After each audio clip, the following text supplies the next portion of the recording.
બોલો, આપણા ગૃહમંત્રી હંમેશા મોટા મોટા ફાંકા મારતા હોય છે કે સુરક્ષિત ગુજરાત અને ગુંડાઓ લુખ્ખાઓને છોડવામાં નહીં આવે. એટલે અકલના આધા અકલમઠા અમદાવાદ વસ્ત્રાલમાં મહિલાઓ ભજન કરતી હતી, એની ઉપર લુખ્ખા તત્વોએ પથ્થરમારો કર્યો અને બિચારાઓને ચાલીને મારી મહિલાઓને. તો આ તમારું પોલીસ પ્રશાસન શું કરી રહ્યું છે? હે, જો તમે આવી ફોજદારી સોશિયલ મીડિયાની અંદર કરો છો તો ખરેખર મહિલાઓ ઉપર અત્યાચાર કેટલો છે એ તમે ક્યારેય ધ્યાન દોર્યું છે? હા, અકલના આંધળાઓ. તમે જુઓ મિત્રો, આગળ વિડીયોમાં અમદાવાદ વસ્ત્રાલનો આ વિડીયો છે અને અત્યારે હાલ જ આ બીના બની છે.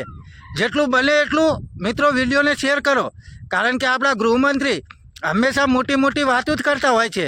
એટલે તમે ખાસ કરી આ વિડીયો જુઓ અને બને એટલું આગળ શેર કરો.